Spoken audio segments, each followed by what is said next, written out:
Matej. I know that you were keeping track of what was going on there. Triple invigorate off a mulligan to 5 got Ricardo Sanchez into the top 8. He's a very, very happy man. We're going to check in with the top 8 right now. It's time to get underway. Olivier Ruel, the French Hall of Famer, will be kicking things off. Let's head down to the feature match area. It is time for the quarterfinals.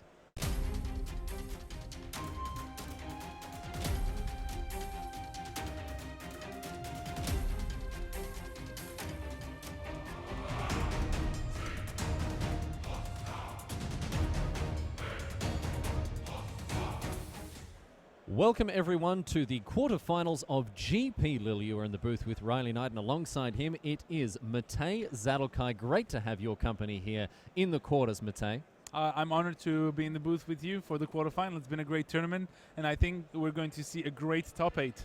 Absolutely. The all-star cast of Legacy has been on display this weekend at this wonderful GP. People coming from far and wide to come and put their force of wills and their brainstorms, and of course many other decks battling against each other. Yeah, if you look at the players, we have a nice European variety, as is usual for our GPs. We have a person from Spain, France, Germany, so the big nation. There's an Englishman making it in, also a Belgian not having a far trip, but 2 Czech players. That's a powerhouse. There was the Prague Eternal Weekend just a couple weeks ago, and it was a huge local tournament for Prague. It attracted people from neighboring countries as well. And the winner of that tournament, his deck, Niklas Kronberger, he inspired 2 people to make the top 8 here. One of them being Jaroslav Bocek. That's right. Agro Loam, as we discussed earlier, Matej has really stamped its authority on this tournament, putting 2 copies into the top 8. In addition to that, we've got 2 Miracles decks of very different stripes. Grixis Delver has made it amongst there as well. We've got lands and, of course, an Infect deck as well as 4-color Delver rounding things out to finish with. So you can see the deck laid out there. At this stage, players with access to their opponent's deck list, so there aren't going to be any tricks up the sleeve that people aren't aware of. And this is important. Never underestimate the fact that the element of surprise is gone for the top 8. You might have gotten some players, caught with their pants down, not expecting some sort of sideboard card. But here in the top 8, there's no secret. So I think the play skill is going to be very apparent here. And I want to also point out Thomas Van der Paelt that we see on the right here, who is going to play against Olivier Ruel. He's undefeated in this tournament. He had 12 wins and 3 draws. 2 of them unintentional, 1 intentional in the last round. So he's basically, if he manages to win out the top 8, he would be truly undefeated throughout the whole weekend, which is a great achievement. A legend of Legacy indeed, if he can string that one together. But of course, he has a mighty top 8 to get through with the likes of a French Hall of Famer, his first obstacle in that to happen. Olivier Ruel, a man who needs very little introduction. We're going to give him one all the same. 5 PT top 8s. And 27 or 28 now This is the 28th GP top 8. Number 28. He is hunting that 6th GP trophy. He's going to have to extend out the cabinet, I reckon, if he can pop this one in there as well. And it's a little bit out of left field. We haven't seen much of Olivier Ruel during the past couple of years. He has taken a step back from the game. However, he did play at the last Pro Tour in Brussels. So that was Pro Tour Dragons of Tarkir.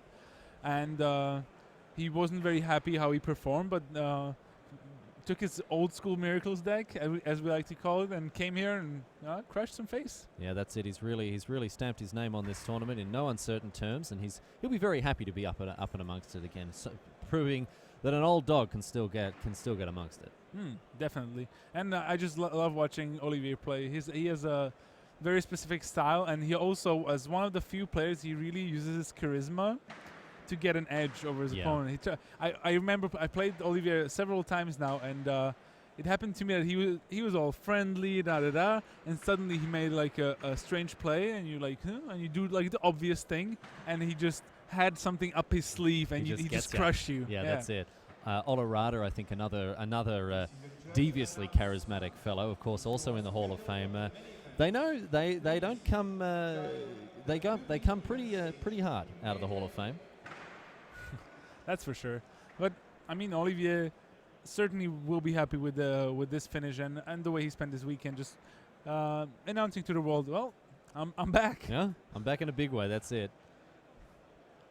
And not being, he will not be able to get many more pro points this year because this is the last European GP of the season. So, but he might be reinvigorated to start grinding the Grand Prix circuit for the following season again. And I think the circuit would greatly benefit from his attendance there. Of course, it's always great to have legends of the game join us. Van der Paelt with his work cut out for him here. Grixis Delver is the name of the game for him. Although I'm seeing Tarmogoyfs and I'm seeing Abrupt Decays, so it might be closer to 4-color Delver here. Yeah, it is 4-color Delver, not Grixis Delver, as we anticipated. So it's another archetype that has 2 people in the top 8. So 4-color Delver is more accurate description of Thomas Van der Paelt's deck rather than Grixis Delver. There's plenty of green. So I actually think it's more. It would be probably close to call it Sultai Delver with a red splash. Well, with the Lightning Bolts and, of course, some things like Red Elemental Blast and Pyroblast out of the board, a pretty even split of the red and the green cards. But we are underway with our quarterfinals. Deathrite Shaman kicking things off for the Belgian. Ruel is going to search up a Tundra here. A great start for Thomas Van der Paelt. I also think I saw 2 Abrupt Decays in his hand, so it's unlikely that he's going to get locked under Counterbalance and Sensei's Divining Top. And Olivier does have the top, though, to start things off. Oh, no, goes for swords right away. Respecting the power of the Shaman. DRS, of course, banned in Modern due to its overwhelming power level and taken out of the game immediately thanks to that Swords to Plowshares. It has been a great addition to Legacy. He has enabled some of these kinds of decks, yeah, such as 4-color Delver, but we've seen it put to good use in even 3-color decks. So, but with Ponder now, Thomas has lost a little bit of pressure, and he might even have to start looking for some lands if he doesn't have many as a backup. And this should be good news for Olivier Ruel, who's just looking at creating a long game and a long game setup. And I believe Olivier will be able to deploy Sensei's Divining Top and start improving his draws. This is what we discussed when it comes to the Dimension of the Miracles deck that Olivier has brought to battle here. Ruel, with the old school Miracles 1.0, as I'm sure it will come to be known here, with the Vendilion Clicks, with the Jace the Mind Sculptors, and 3 copies of Dig Through Time, he's looking to play a long game attack. Yeah, definitely. We saw him finish some games fairly quickly with Entreat the Angels, and that certainly works. But he wouldn't mind just grinding out a game with Jace the Mind Sculptor, and his hand looks super solid. Sensei's Divining Force of Will, Pyroblast as well, even though he does not have red mana just yet. But I think he also has a Scalding Turn in his hand, so he should be fine. Sensei's Divining Top is the play for Ruel here, and Van der Paelt's going to check in with his Polluted Delta, see what he can find in his library. So, the top a pretty sensational play on turn number 1. But on turn number 2, also very respectable indeed. Getting rid of a Deathrite Shaman on turn 1 was great. Yeah. It slowed down Thomas. It made sure that he couldn't use his 3 mana on turn 2, which would also give him a much bigger boost compared to what he has now. And he's going to have a Delver here. It's actually a Spell Pierce. Oh, okay. So we're still responding to the Sensei's Divining Top. And I think Olivier will fight for this. He has the Force of Will, and he wants that top. It's been interesting to see the debate amongst Legacy aficionados here about the importance of the turn 1 or the turn 2 top, whether you force the top if you can, that sort of thing as well. And I'll tell you now, people aren't. There's no consensus. Yeah. So he does not fight for that Sensei's Divine Top, which I'm a little surprised about. I mean, he does still have a Brainstorm in his hand. Maybe he has a backup Sensei's Divining Top somewhere. We don't see all the cards in their hands, even though we know that Thomas Van der Paelt has double Abrupt Decay and a Brainstorm. Those Abrupt Decay is going to be very key in maintaining containing the plane of the Miracles player. But here is Sylvan Library offering a bit of card selection, a bit of card advantage for Van der Paelt should he choose to use it in that way. Yeah, it's a great one-off for Thomas. It's a permanent that is pretty hard to get rid of, and now this brings Olivier Ruel into action. Force of Willing, that's Sylvan Library. Yeah, there we go. Dropping an F-bomb on the Sylvan Library means that he is certainly respecting the power of that engine, and it's counterbalance time for Ruel.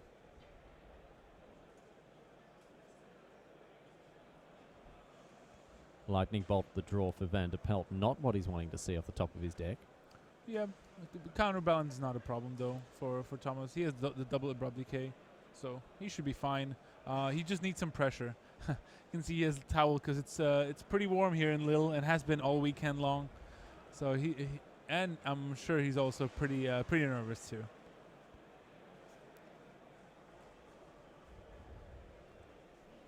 Abrupt decay targeting the counterbalance. Ruel could have used that opportunity to have a look at the top card of his library to see if he wanted to reset it with his Tarn, choosing ultimately not to. Thomas needs some pressure. He does have a Brainstorm and Ponder, but I think he's looking to maximize his mana and his turns. Not in that big of a rush to get a threat on the board, but he might just play a Deathrite Shaman that I see on top of his library, and there's Delver too. Couple of one-drop options here for the Belgian as he consults the Ponder that he's just ripped off the top of his deck. And we'll see how he wants to deploy these cards.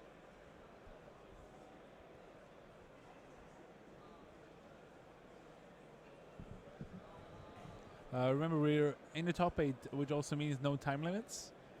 As we talked about, something that happened in tournament that 50 minutes is not always enough for a Miracles deck to win the match. So we're hoping it's not going to take 5 hours just for the top 8. Of course, the players have to play at a reasonable pace, but it's going to take a while, and we're happy to be able to guide you through that. Absolutely, all the more magic for us to bring. But of course, as we mentioned, the Miracles deck certainly with time against it in many settings, and maybe it gives the opportunity for the Miracles player just to breathe out a little bit during the top 8, during the finals proceedings here. Delver of Secrets, the play for Van der Paelt. You can see the check cards used. We ripped them out of Innistrad booster packs, and we'll be getting them again in Magic Origins. I don't know if you've already seen them, but certainly a step up from the ones in Innistrad with the art from the Planeswalkers featured on the checklist cards. Yeah, they look really cool. I can't wait to get to play with those Planeswalkers. They all look playable and fun, so can't wait. Absolutely. I mean, the whole set just looks great. It's a shame that players didn't have a chance to get the cards for this GP. Says that it hasn't been released yet. Yeah, you know, so I can see some of the cards actually having an impact in Legacy. Exactly. Days Undoing, maybe. Oh yes, the old Time Twister 2.0 here. Time Twister 0.5, I think. But here is Snapcaster Mage.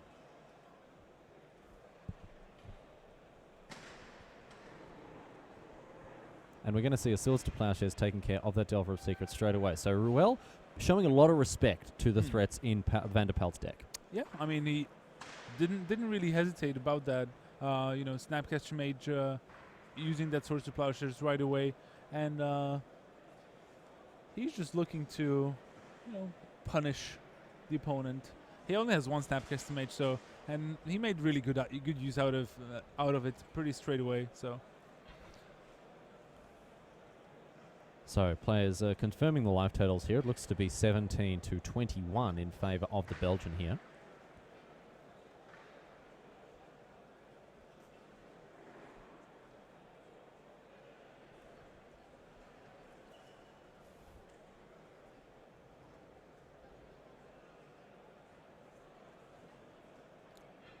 Brainstorm from Ruel.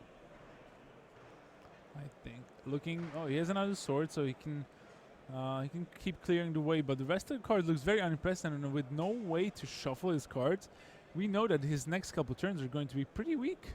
He had 3 lands, a Swords to Plowshares, and Pyroblast, I believe, among those cards. So he's going to start relying on some proper old school beatdown. Yeah, that's it. Snapcaster Mage coming across for 2. Yeah, swing for 2, the classic line of all aggro players. That's what Olivier is going to be doing here. 2 power, 2 drop creatures. It's the backbone of Magic. Here's a Brainstorm, and Ruel happy to snap off a Pyroblast here. I think he's just wanting to make sure he gets to use his mana, gets to use his cards.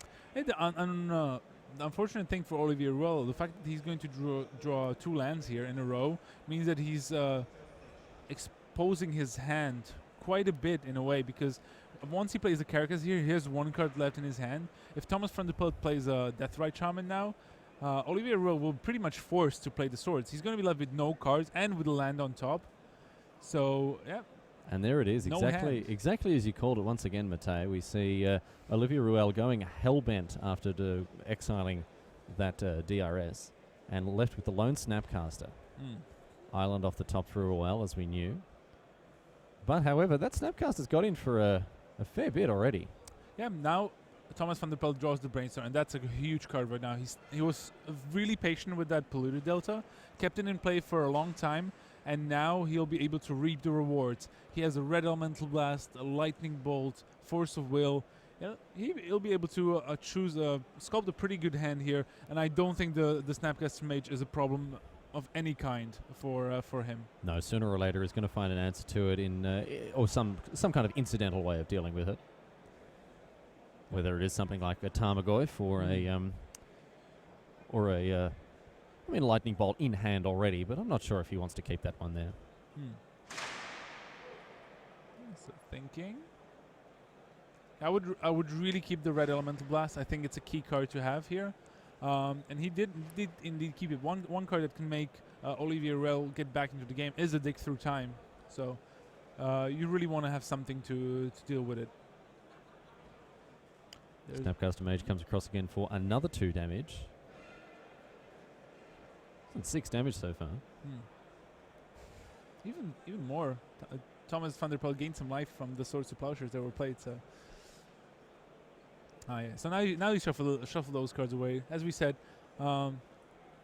he's extracting nice value here. It looks like there's some discrepancy with life totals because of the swords and the fetch lands.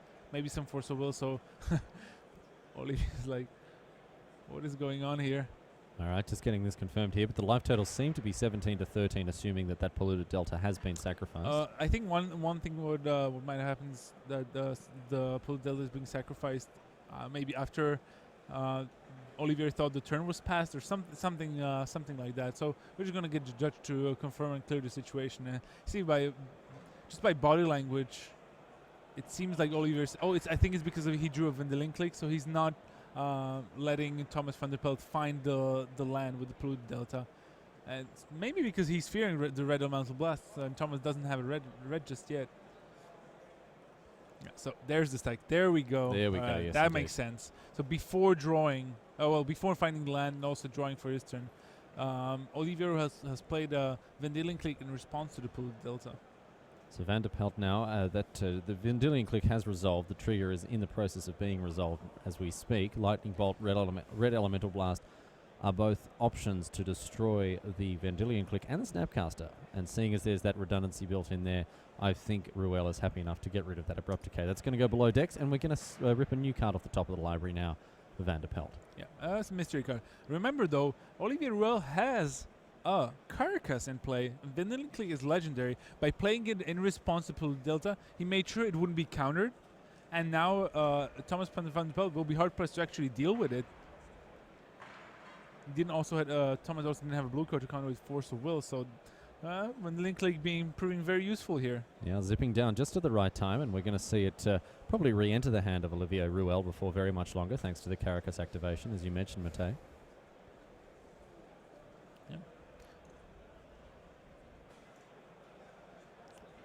Interesting to see that in this top 8 we have 2 4-color Delver decks, 2 Miracles decks of different flavors. The 4-color Delver decks are also a little different, and 2 4-color Loam decks, and then an Infect and lands, which I'm most excited about. There's a Tarmogoyf from Thomas Van der Paelt, so he either drew that one from the Vendilion Clique or just naturally drew it. So playing Tarmogoyf, which is pretty big. There's definitely an enchantment in the graveyard as well. We also saw an artifact being put into graveyard. So I believe it's instant sorcery, creature, land, enchantment, artifact. Looks like they're counting that up right here and right now. So presumably not a 10-10. I don't think that's what he was saying with that indication. No.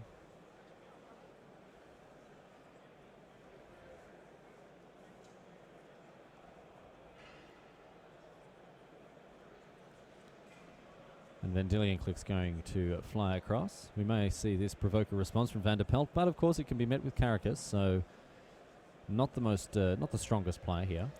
Yeah, but I think Thomas, with such a huge Tarmogoyf, will be able to raise. Olivier will also already use quite a few of the sorts of plowshares he had at his disposal, and Thomas also has Lightning Bolt and the Red Elemental Blast, but he's trying to be careful about how he plays it. Spell Pierce not doing much, but at least it's fodder for the Force of Will that he hasn't been able to play before.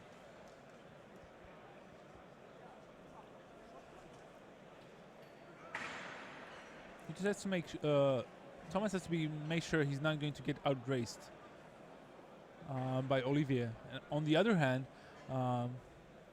Olivier, it's kind of like a game of cat and mouse, where if Olivier is going to try to be fancy with his Vendilion Click, Thomas can pounce and kill it in response to Karika's activations. So there's not sometimes what happens that Vendilion Click player can block a creature indefinitely thanks to Karikas. We'll see what line of action he goes for here.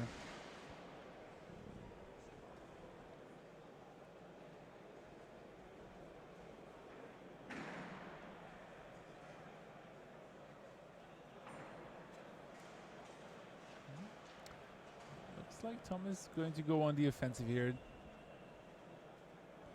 Lightning Bolt targeting the Snapcaster Mage here. Ruel with an opportunity to respond here.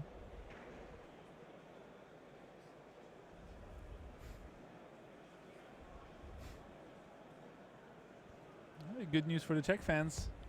Jaroslav Bouček up a game against Claudio Bonanni. Yes, Claudio Bonanni ranked number 1 at the end of the Swiss, but has succumbed to the Czech in game number 1. These guys hitting their sideboards. That's Miracles 2.0 in the hands of the Italian and the 4-color aggro loam list. Yeah, it looks like in response to the Lightning Bolt, Thomas Van der Paelt is returning his Vendilion Click to his hand and will try to recast it, which is pretty daring. Thomas Van der Paelt could actually Force of Will here, and in that way he would totally clear the board. Olivier Ruel has only 1 card in his hand, so I think it's not the worst thing in the world to try to force the Vendilion Click here, and Thomas Van der Paelt is really thinking about it.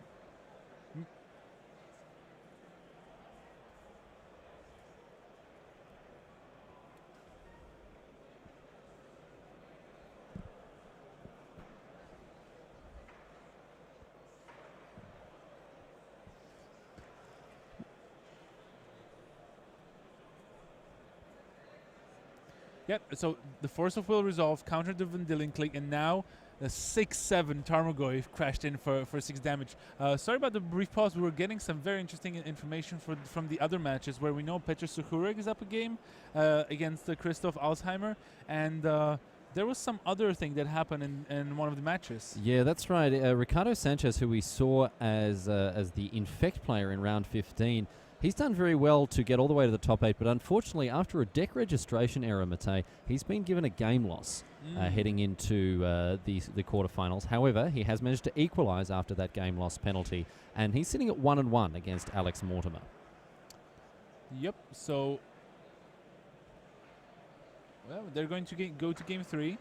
We've decided to stay in this match because suddenly it got very aggressive with a huge Tarmogoyf, but Olivier Ruel brainstormed into 2 Jace the Mind Sculptors, where one probably wouldn't have been good enough because we know Thomas Van der Paelt has a Red Elemental Blast. But now, yeah, Jace the Mind Sculptor resolves, and it will most likely bounce the Tarmogoyf, we assume. And also, Olivier will be able to shuffle away both the lands he put on top with that brainstorm, which is great. Jace the Mind Sculptor here. Probably the most powerful Planeswalker ever printed. Is going to unsummon the Tarmogoyf. He has some pretty good spells at his disposal. Yes, indeed. Unsummon, Brainstorm, Fate Seal. Fate Seal. And essentially, what? Win the game? Win the game, yeah. Pretty much. So what is Thomas going to do about the Jace here? If he Lightning Bolts it here, he's going to expose himself a little to the follow-up Jace. But that one might have to deal with the Tarmogoyf. So this is a really interesting battle of dynamics. Yeah, the texture of this game, very interesting indeed, as both of these players attempt to to make something of the cards that they've got at their disposal. Van der Paelt with some very powerful options with that Tarmogoyf online, but Ruel with at least some provisional answers, Matej. Yep, we'll see. Shuffling away those 2 lands is super key for Olivier. He already has plenty of lands in play, and now when he's going to play the Jace, he might actually think about using the Brainstorm ability rather than bouncing the Tarmogoyf. It will all depend on what he draws to. Yeah, the fact that he's got 6 lands in play is actually enormous. That's a huge amount of lands for a legacy game. He drew another land though, so he could be up to 7 now.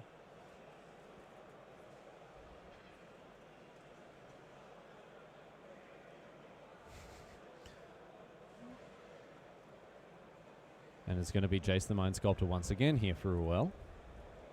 3 mana's not quite enough there. We're going to see another one tapped. So, bounce or Brainstorm? That's the main question right now.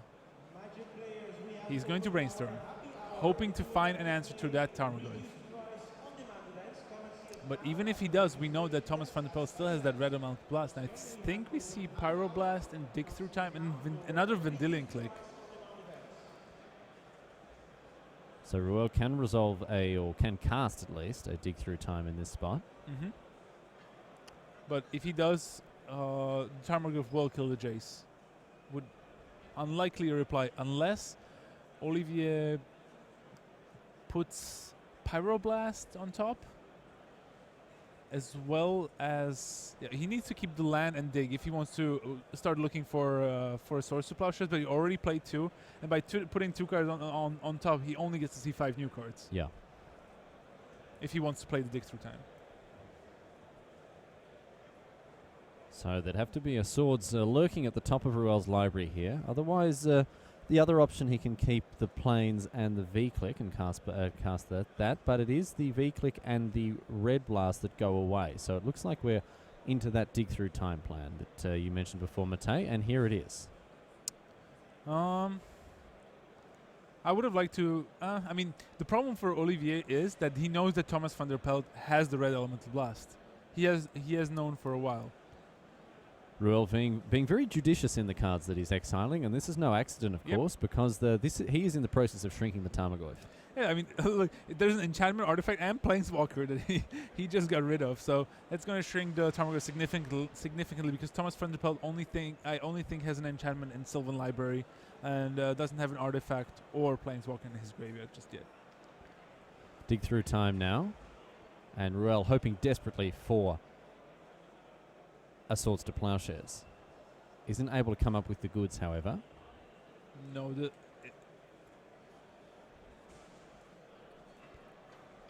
and our first result has come through from the back tables. The quarterfinal has been taken by Sanchez Ricardo. So after an initial game loss due to a deck registration error, he has come back to claim the quarterfinal against Alex Mortimer. So Infect moves on to the semi-finals. Congratulations to the Spaniard for being our first semi-final contender here at GP Lille. Game laws don't stop me, says Ricardo Sanchez, and crushes lands in 2 quick games, and he will play the winner of this match that we are looking at right here, where Olivier Ruel has just resolved a Dig Through Time.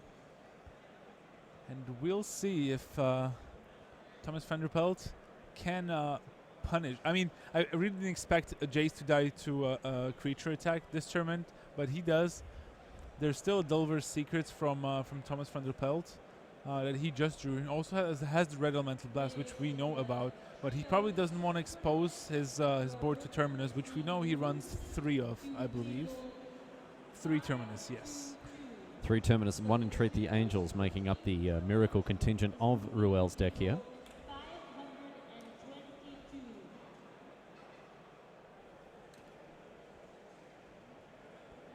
So after Tarmogoyf taking care of Jace TMS, we're going to see what Ruel can get off the top of his deck. V-Click in hand in addition to a counterbalance. There's a counterbalance from Olivier Ruel.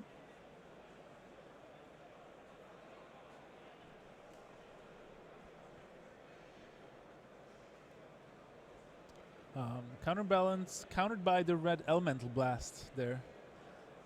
Thomas Van der Paelt does not want to see that one in play. Well, here's number 2. The second one, Van der Paelt, again, potentially not the happiest chappy to be seeing one of the most important cards in the Miracles deck hitting the battlefield. Yeah, but without Sensei's Divining Top, it doesn't have as big of an impact. I'd be much worried if Olivier Ruel started doing shenanigans with Vendilion Click here. And Thomas Van der Paelt also draws another Tarmogoyf. I believe it's still 5-6. Olivier should be down to 5, if I'm not mistaken. Yeah, we had the or Jace. maybe 6. So 6 because of the Jace now. No, it is 5. It's 5? It's a 5. It's a 5-6. Just double checking that. It might be because there are no creatures in the graveyard just yet. All of Thomas's creatures were exiled, but there was a Snapcast animation we all got exiled as well. So, yep, attack for 5.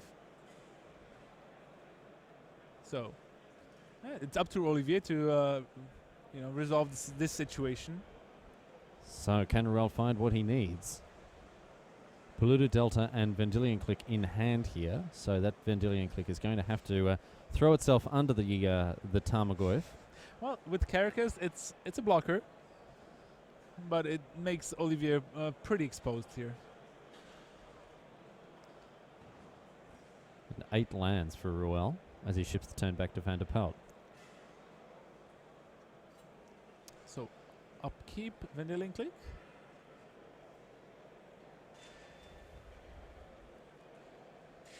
And it resolves. Van der Paelt's hand is revealed. Delver of Secrets, Tarmogoyf, and Flooded Strand revealed to the Vendilion Click. Ruel gets to pick one of them if he chooses. Well, obviously not the Flooded Strand. That's not going anywhere. But no, he's happy to leave his opponent with that hand. It's interesting he didn't wait for the draw step. Because maybe he was worried that if that Vendilion Click gets countered by some top deck card, then he's a goner. So, interesting play. Wasteland. All right. Oh dear. Well, that might put the that might seal the deal here for game number 1. Ruel left without much in the way of an answer. Yeah. So either he bounces the Vendilion Click to his hand, but unlikely that he's going to do that. He will have to chump block the Tarmogoyf, and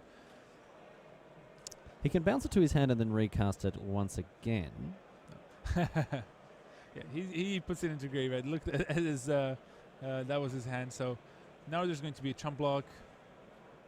Passing turn. Can Olivier Ruel get a miracle and treat the Angels? Would be very good here. Here he comes. Revs himself up. Standing up on top of this. Can he emulate Craig Jones? He keeps it very, very quiet. Playing his cards close to his chest and ships the turn. It is a Swords to Plowshares. It's a Swords to Plowshares, he says. It's one of those cards. There you go. All right, so it's going to buy him a little bit more time. Sure. So he still has outs. Remember, Olivier Ruel is the person who was on the end of that top deck lightning helix from Crane Jones. He was really motivating Craig. Just slam the top card. You might kill me. It's your last out, and he actually did. But now Olivier Ruel is the one needing a miracle. That's it. And with the deck that he's playing, he's certainly giving himself as much of a chance as he can to find it. Daze the card for Van der Paelt here. He also has a counterbalance. Don't forget about that. If Thomas Van der Paelt plays a spell here, together with the Polluted Delta, there could be a more manipulation of the draw. So he has to be Terminus on the top for the counterbalance here, so it's not going to counter the Tarmogoyf, but I would imagine that we're going to see it cast for its miracle cost, and away goes the Tarmogoyf. Olivier Ruel not even bothering to untap the plains. He's tapped 1 white mana in the last 2 turns to deal with his opponent's Tarmogoyfs and wasteland the draw for Van der Paelt here. Okay, Van der Paelt still has a Delver, but we know is it a 1? Is it a 1? It is a 1! Away goes the Delver of Secrets. Just like that, Olivier Ruel is hitting ace after ace off the top of his deck, and it's going to be Ponder as well, and that's a great draw for him. It's brilliant draw. He needs to find a Sensei's Divining Top or a Dig Through Time. Even Entreat the Angels will be fine. I think he sees a counterbalance. Remember, he also has the Polluted Delta. Sensei's divining top. Oh my word. Look at these pieces coming together. Matej Zadokai, and look at the face of the French Hall of Famer here. Van der Paelt keeping his composure masterfully here and continuing to just absolutely assail the Frenchman. Yeah, now Thomas Van der Paelt is going to go for the Tarmogoyf, but we know Olivier actually has another counterbalance on top. So has a 2 to counter it. How lucky there it is. Countering the Tarmogoyf. Van der Paelt can't believe it. Here it comes for him. And Olivier Ruel with a very timely fixer-upper here with the with a dig through time as well. The hits don't stop here at GP Lille, the quarterfinals. What an electrifying match this has become. Yeah. And just unbelievable set of events for Olivier Ruel. His opponent top decks the Wasteland to force him to chump block and leave himself with one turn to rip a card. And he goes Swords to Plowshares into Terminus, into the blind counterbalance as well as Ponder. Brilliant set of events for Olivier Ruel to turn around this game. And now dig through time really is going to find his way into game. He goes for double Wasteland. Double Wasteland just to really tighten the screws. He's already got the hammer out. He is nailing those nails into the coffin for Van der Paelt. And I mean, the Belgians really got to dig deep here. Yeah, has to. The problem is for Olivier Ruel, he's down to one win condition, which is the Intrigue, the Angels. He's already out of Jaces, he's out of Vendilion Clicks, he doesn't have a Snapcaster Mage anymore, so he has exactly one win condition. That Entreat the Angels is all that Ruel has left to rely upon to put this game out of reach once and for all. And we have Wasteland #1 destroying the Underground Sea. So obviously Ruel worried about the black spells that his opponent could bring to bear. Especially Abrupt Decay, is that could disrupt his combo. Just a flutter turn. So plenty of lands for Thomas. He was slow rolling them a little, so he shouldn't be that worried. Wastelands are still, of course, going to do a decent job. Is that... We see a pause in the draw step, but it is not. It is a main phase Ponder. Olivier Ruel giving us all the old runaround here. And he's going to shuffle his library. He's a very small library was exactly what I was about to say here. He's certainly going to have to come up with the Entreat sooner rather than later.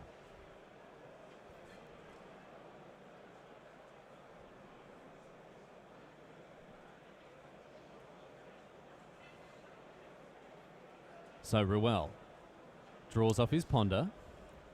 Yeah, it's not as clear-cut as it seems to be, that it looks like, oh, Olivier is just going to miracle in the Intrigue. Be careful. If Thomas Van der Paelt is sandbagging a Force of Will and a blue card in his hand, that's actually a big problem for Olivier. And Thomas knows this. So 3 lands on the top for Ruel, it looked like as well. He still has a Polluted Delta. Also has another top. And the Wasteland. No cards left in his hand.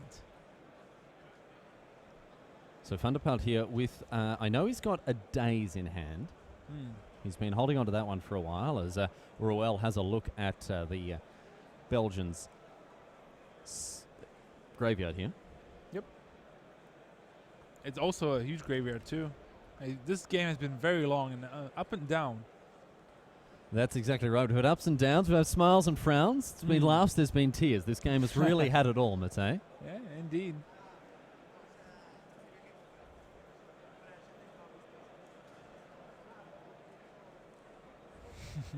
Thomas going for the Tropical Island. I don't think it's going to change much, especially Thomas Van der Paelt.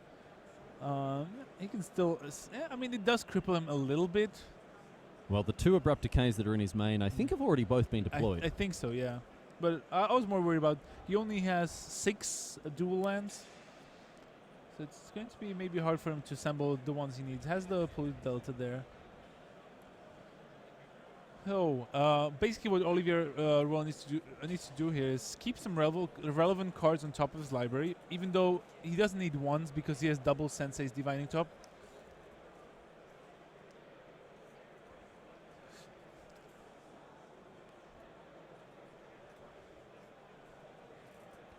So, we'll see. So Olivier Ruel not only has to have the Intrigue on top of his library, he also has to make sure that Thomas Van der Paelt can't just counter it with a Force of Will. Ruel down to 4 after fetching Polluted Delta. That trigger is on the stack. Van der Paelt responding to it with an activation of his own Polluted Delta there. Interesting. Considering Tropical Island, and yes, indeed, that's the selection he makes.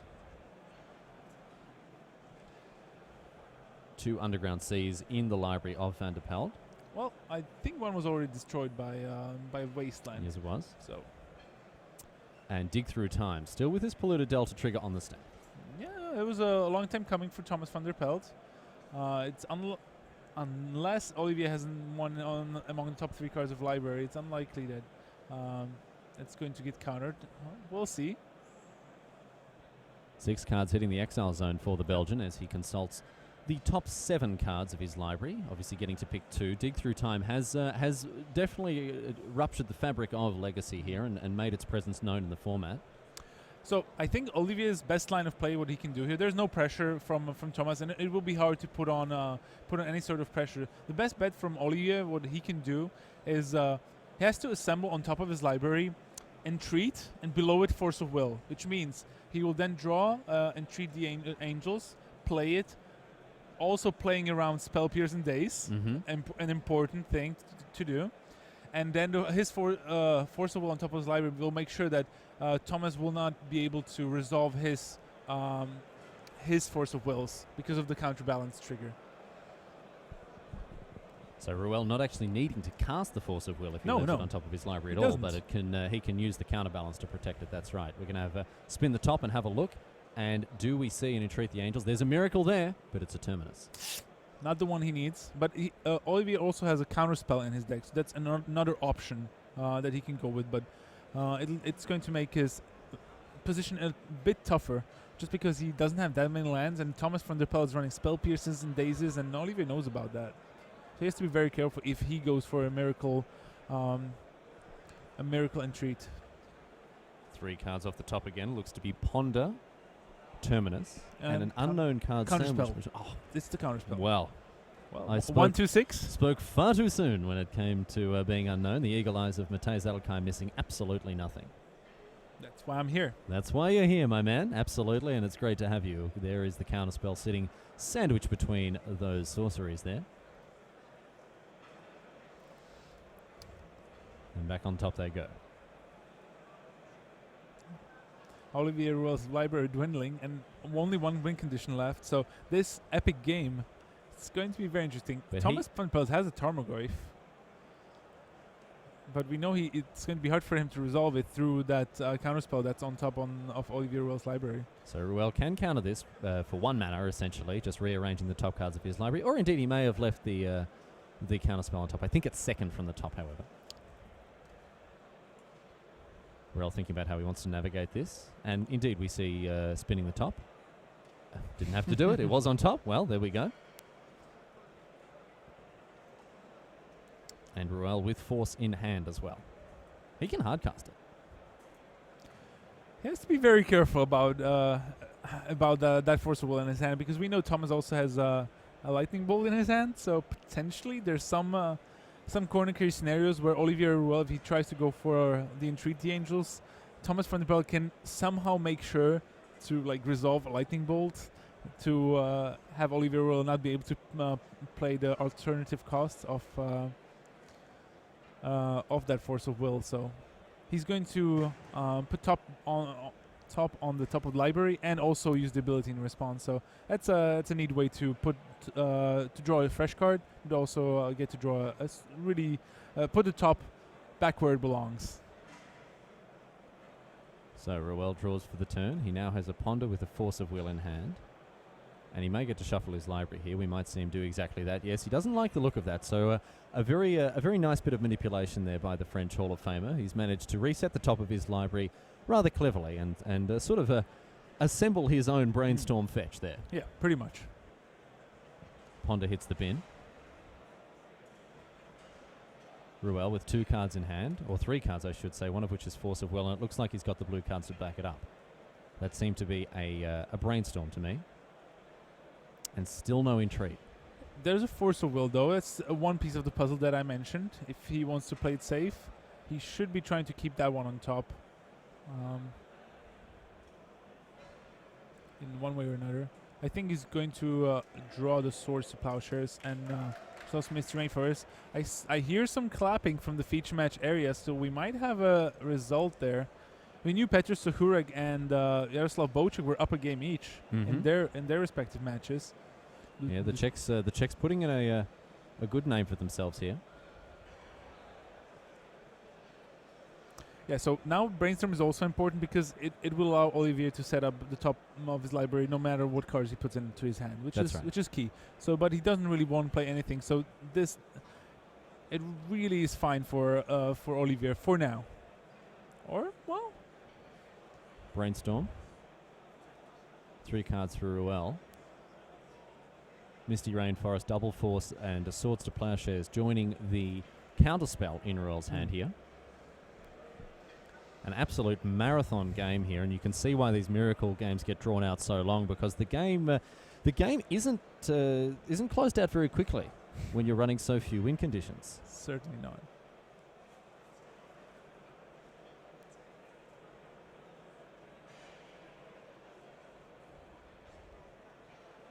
Another counterbalance from Olivier Ruel. Double the balance, double the fun.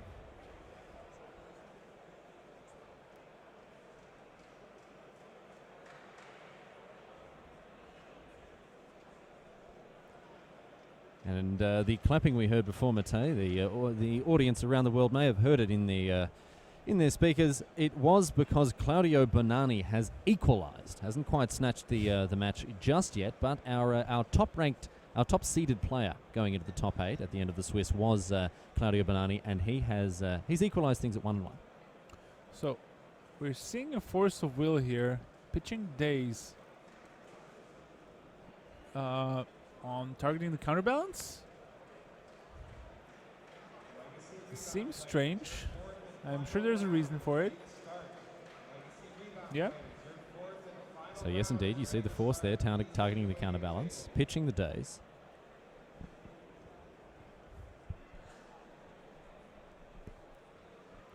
And counterspell, the response from Ruel. So counterbalance part 2 resolves, and leaving Ruel with double force in hand. Nothing from Thomas Van der Paelt. That was an interesting sequence. Might have been sort of a bluff, in a way, from Thomas. That I really care about the second counterbalance. You have to counter back, and Olivier did, but yeah, Ruel burning through his counterspell there. His actual literal counterspell, that is. A lot of them running around.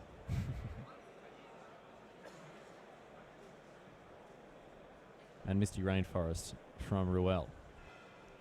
I'm a bit sad we didn't get to see the Lance deck in action, where Alex Mortimer got defeated by Ricardo Sanchez on Infect in a fairly straightforward game. So that deck's pretty sweet to talk about. It has its own little dynamic, but this one's also very interesting. Yeah, I'm really pleased we get to see a Miracles game go to its full length, and really we're gonna have a fully fleshed out conclusion to this match one way or another. We will indeed. Oh, there's another force of will from Thomas. So it's important to have it at the ready for the Entreat the Angels. But Olivier is missing just one basic land. Yeah, he runs 4 islands, has 3 in play. He's gonna go down to 3, and we know there's a lightning bolt from Thomas. Van der Paelt has been sitting on that bolt for quite some time. We see the Entreat there still sitting in Ruel's deck, and Tundra is selected. So with probably between 12 and 15 cards remaining in Ruel's library here. Yeah, maybe a couple more there, but certainly not more than 20.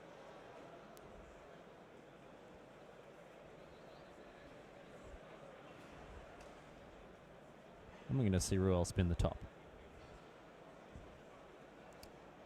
Terminus, Swords to Plowshares, and a blue card at the bottom there. Force of will.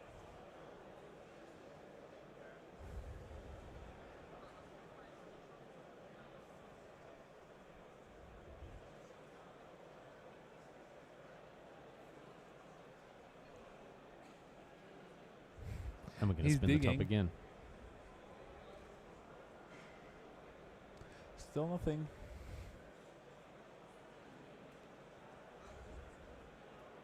Remember, Thomas Van der Paelt is still undefeated, technically. He had 12 wins, 2 draws, 3 draws. 2 of them intentional. One of the intentional, 2 unintentional. Ruel checking once again the top of his library, draws a card, and has another look. And still no intrigue. It's swords, terminus, land.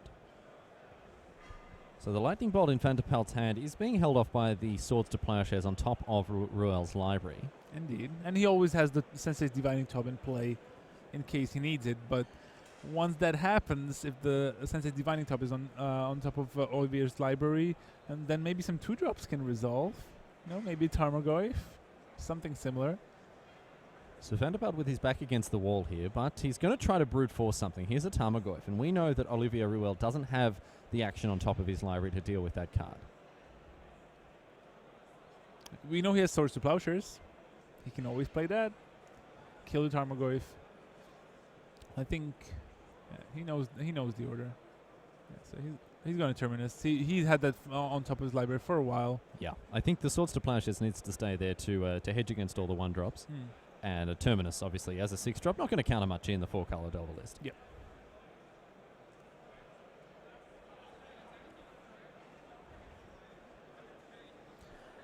This is an absurdly long game 1.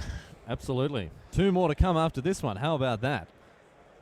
Yeah, but we're going to try to show you some of the other decks as if they're still playing.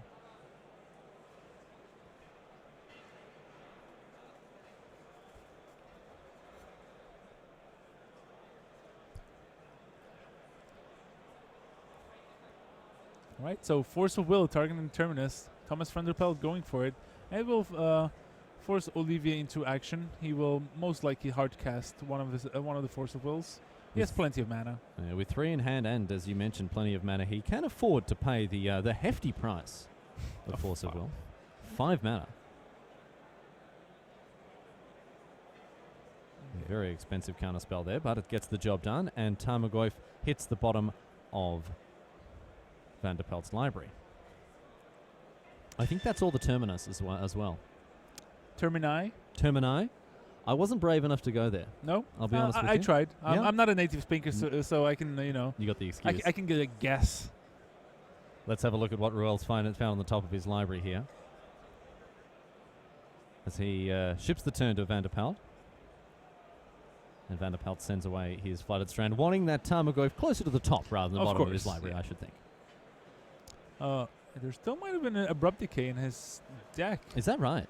He might have shuffled it back in with one of the Brainstorms. I wasn't exactly sure. Might have been a different card. It's not easy to see. And it also has the last Underground Sea.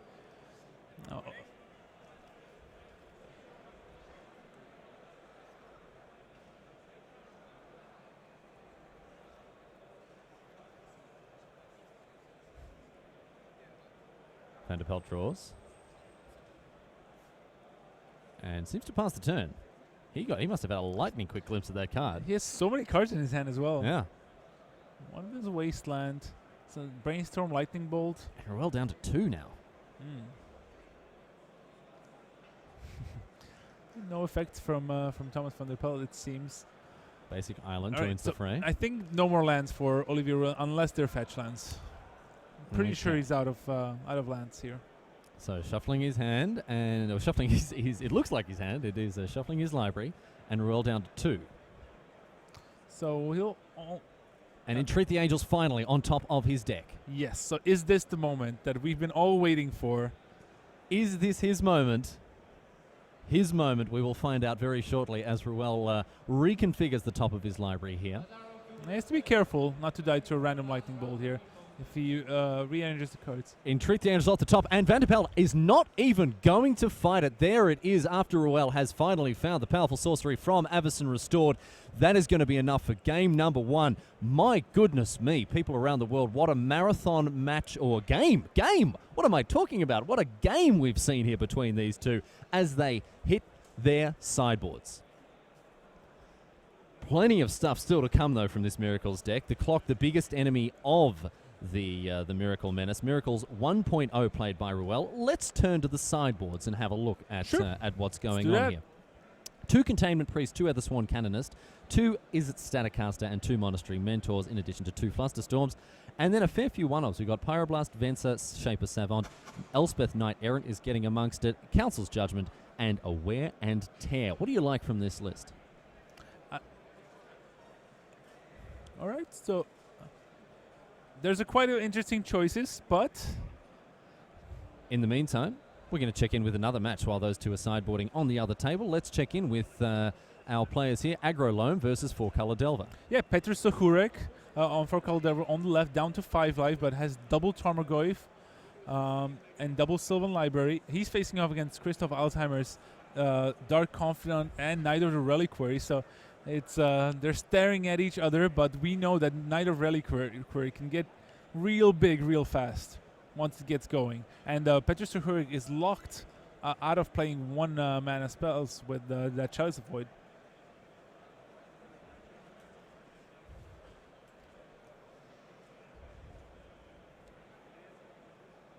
It's funny how we mentioned before when giving the brief introduction into Aggro Loam, we mentioned the key cards in it, and we mentioned 4 of them, Matai. And they are, in fact, Knight of the Reliquary, Dark Confidant, Chalice of the Void, and Mox Diamond. Looks like it's all systems go for the German. How convenient. Does he have 3 mana? Usually indicates another Knight of Reliquary. Or, Liliana of the Veil, that's huge here. And away goes one of the Tarmogoyfs immediately. Edict U.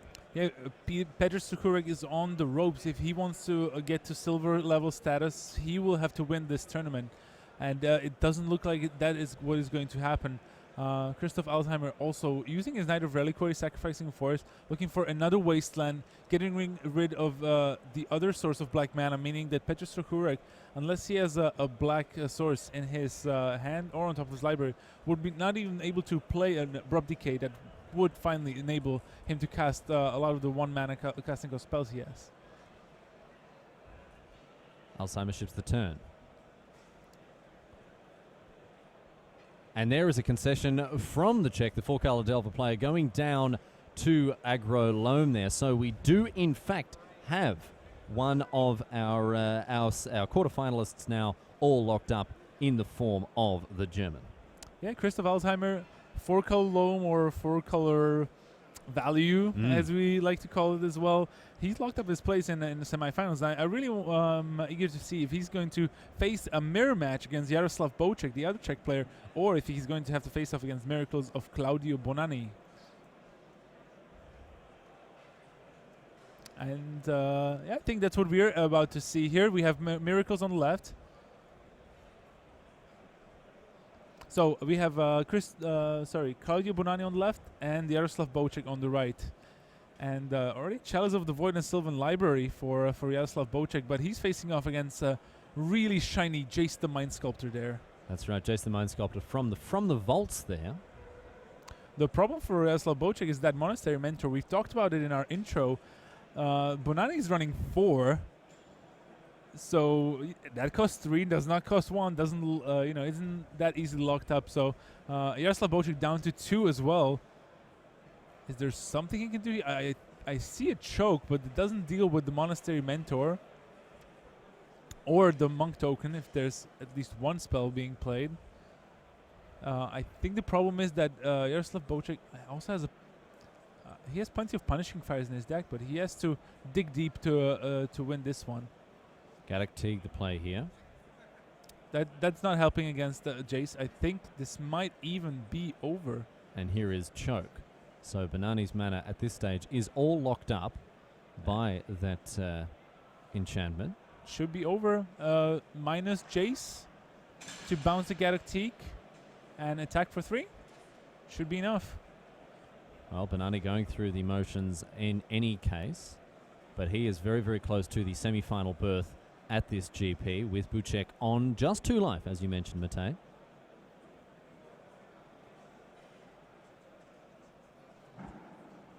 So I think it's fairly academic from this point, and we're going to see concession if Claudio Bonanni sees the play. It's an ability you don't use that often. No, very much the hidden mode on Jace the Mind Sculptor. I would say all of the modes apart from Brainstorm are at least superficially hidden. But right now it is presenting Bonanni with a kill. He fetches a Plains, so he's got a source of mana for Choke. and he's going to go to untap. Bonani's like, am I missing something? Is it this easy? Should be. Sensei's Divining Top is going to be countered, but it's going to produce a prowess trigger and unsummon Gadok Teague, and immediately the concession, just as Matej Zadokai said, and a round of applause, a huge, thunderous round of applause for the Italian after having won that match. Congratulations to Claudio Bonani and commiserations to Jaroslav Vucek, who falls to the Italian in the quarters. We'll be seeing more miracles in the semi-finals.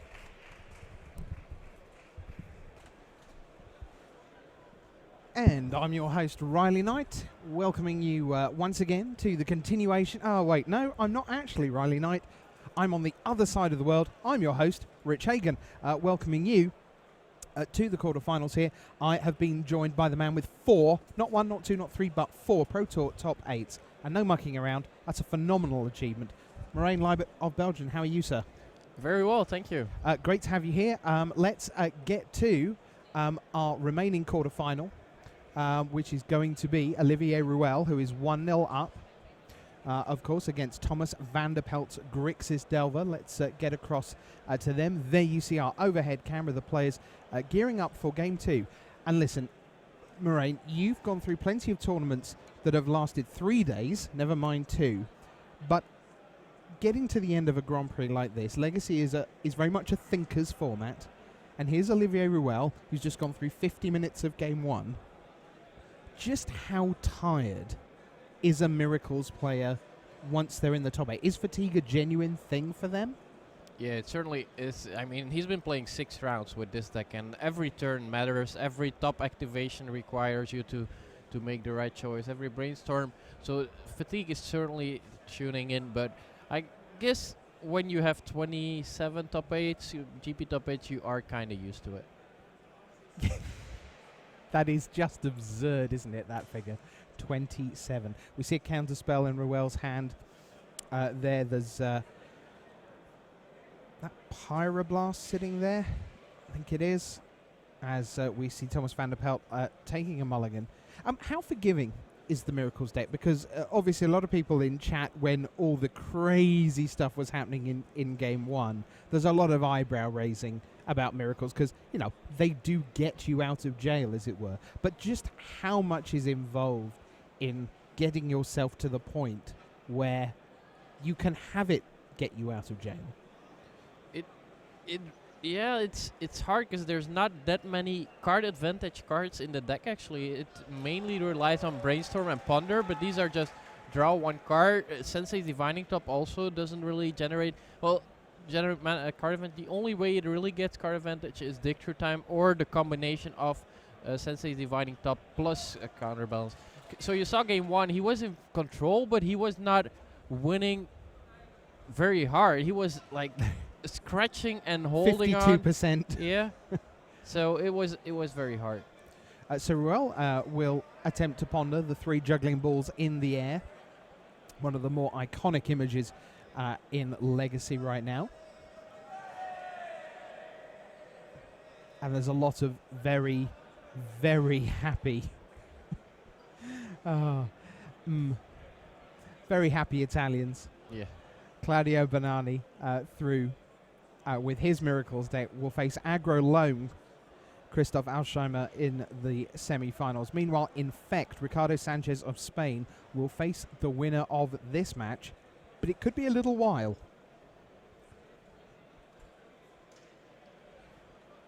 Thomas Van der Paelt reaches out with Wasteland and says, why don't you start again, Olivier Ruel, with nothing? See, Counterspell, Counterbalance, Pyroblast, part of the Ginger Alliance for Ruel. Can't go wrong with curly ginger hair, can you, Moraine? Not a big fan. What?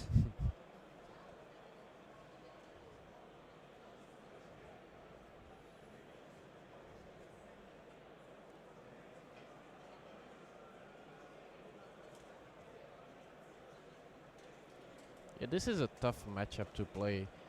We saw Game 1 where Thomas could have committed a second Tarmogoyf like 3 or 4 turns, and he didn't do it, and it ended up costing him. But if he would have died on to a top decked miracle there. So it was a very tough decision. It ended up costing him, but sometimes it's just your judgment. You have to trust your judgment and make the decision you think is right. Mm-hmm. Because so much depends on that one draw, and in Legacy even more, because one draw could mean a brainstorm, which can totally shift the game. We saw that one brainstorm into double J's. He was losing, then all of a sudden he was winning. It's a format where one draw isn't one draw, because so often it's a brainstorm, or it's a ponder, or it's dig through time, and suddenly it's a whole new game. Yep. So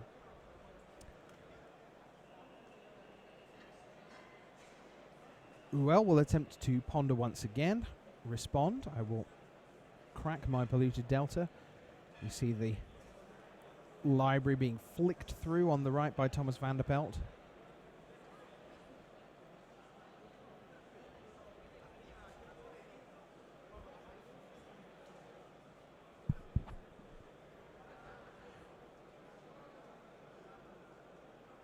And we are going to see the ponder denied by Thomas, and Ruel will say, well, you had a wasteland earlier, I've got one too. My wasteland will take out your dual land. You can still have a wasteland. My island can't be touched by that right now. And Thomas Van der Paelt puts his next land, it's fetched, so it's straight into the graveyard, little shortcut. And this is why we sort of talk about these decks running off 1, 2, and 3 mana. But we are 4 or 5 turns into the game, and there's only 3 land in play between them, with every possibility that 2 are going to disappear as soon as the wasteland on Van der Paelt's side finds a decent target on the Ruel side of the board. No Antoine Ruel here, by the way, this weekend, the other Hall of Famer from the family Ruel, winner of Pro Tour Los Angeles 2005. Just Olivier, but he's holding up the family honour just fine, thank you, here in the quarterfinals. Number 28.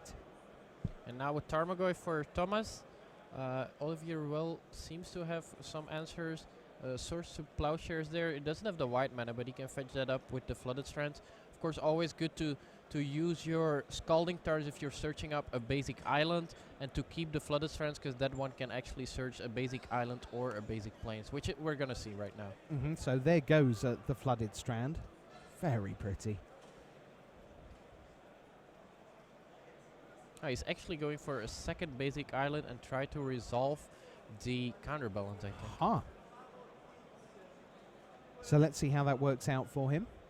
1, 2, counterbalance. Thomas says, okie doke. And that wasteland still currently turned off. Tarmogoyf isn't, though. It isn't, however, particularly majestically large. Certainly, Tarmogoyf in Legacy is an interesting one, because it's one of an incredibly powerful card in Modern that really doesn't cut it in quite the same way. In Legacy, it has a home, which is in itself a tremendous achievement for a creature that costs more than 1 mana. I think it's still quite... Yeah, the Delver decks, it is funny that the Delver decks are not all playing it anymore. Some of them are not. But if you look at it, it's so good. 5, 6, and even in Legacy sometimes goes to 6, 7 or 7, 8.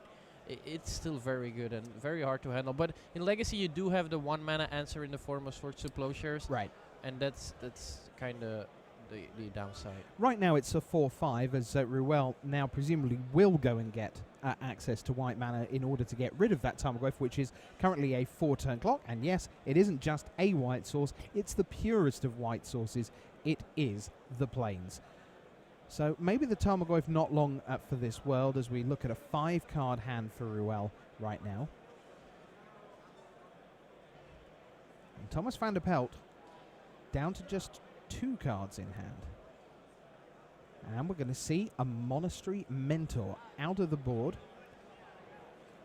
for Olivier Ruel. Had 2 of them in his sideboard.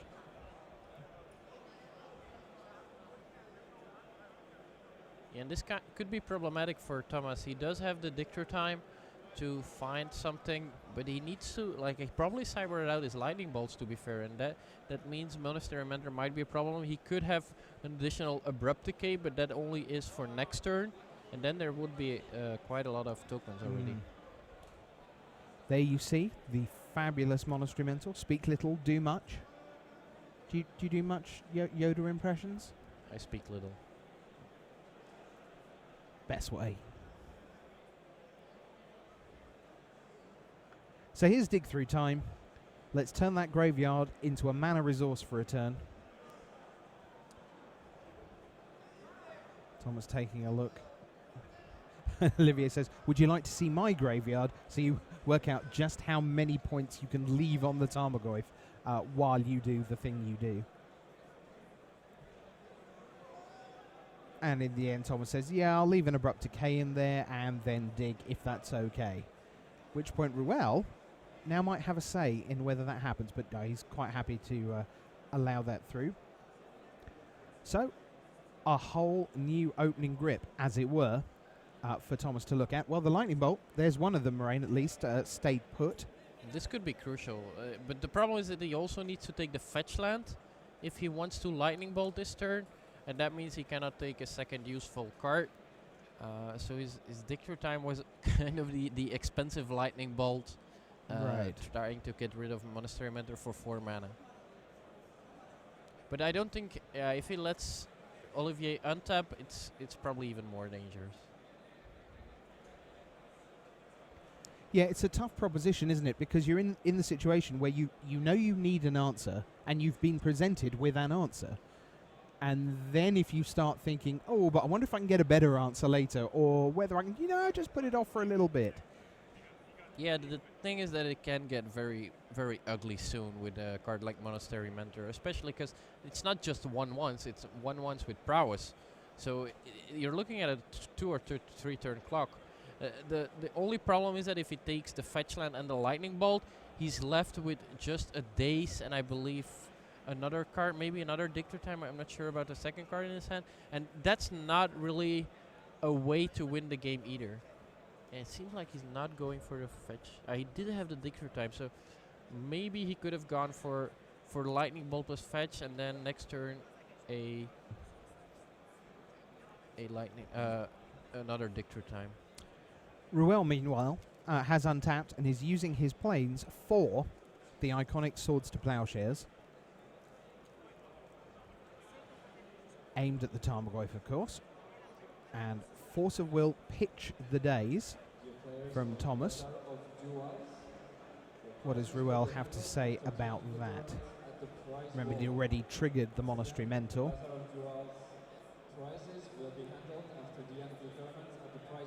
And it looks like Ruel is going to fight.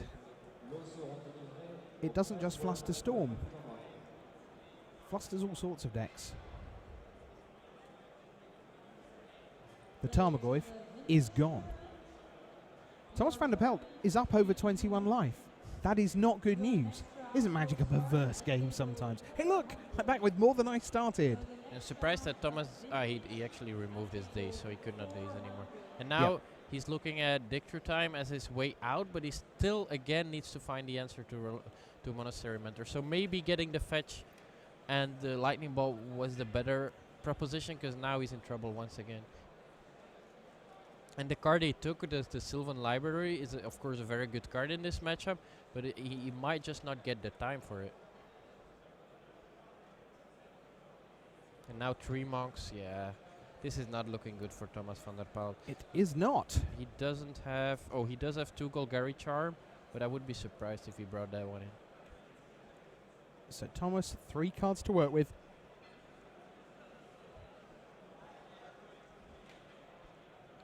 Ruel's the one who could find a Terminus. That's what Thomas could do with.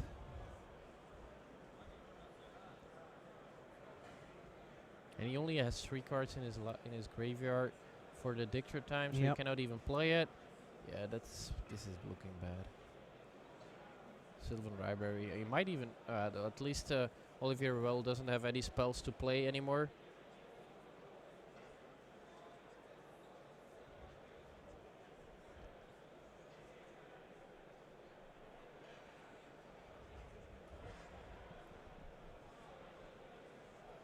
now we're gonna see an attack for 5. If Olivier Ruel has found an instant or some brainstorm, for example, might actually be enough. Oh, it was a Flusterstorm. He cannot play any of these. Yeah, this is bad. 2 lands and a Spell Pierce. We're gonna see a handshake very quickly. Which means that we are very close to Olivier Ruel, the Hall of Famer from France, on home soil. He got a huge cheer when it was announced in the top 8. There you see him on the left of your screen. Can he do it again? Just pop by. Oh, it's in my own country. Don't need a passport. Maybe I'll just pop along and win. With miracles. The guy is just absurd at the game. How many Pro Tour top 8s does he have? Thousands. Pro Tour? 5, No, I think. it's 5, yeah.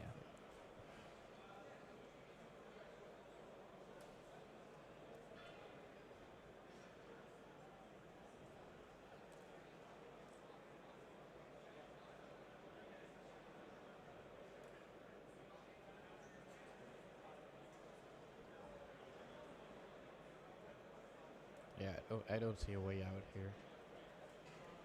No, there isn't a way out. He's gonna dig through time and then counter spell, and that's game.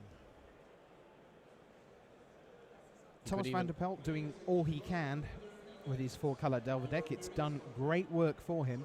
Congratulations to the Belgian for making in his dig through time. And Olivier says, Flusterstorm, no. Olivier says, where's it? And there is the handshake. Thomas Van der Paelt goes down 2-0 to the miracle worker from France, Olivier Ruel. So we have 2 Miracles decks, we have Aggro Loam, and we have Infect in the semi-finals. So in the end, I don't know whether we missed out on a Game 3 or we were spared a Game 3. I'm sure the opinion in the chat room will be divided. But as we see the 2 players chatting together after their quarter-final, we are going to come back to the booth. Rich and Moraine here with you. On the other side, that's the good-looking one, so that's Rich Hagen, and that's Moraine Gleibert. But anyway, yeah. Bring a child to work day. Remember that. Anyway, you're welcome. It's great to have your company with us here. Riley and Matej, of course, part of your coverage team as well as Stephen Leeming and Neil Rigby behind the scenes. I'm going to head back to the director's chair for the semi-finals, where I belong, right? Yeah. But with the news that Claudio Banani defeated Yaroslav Busek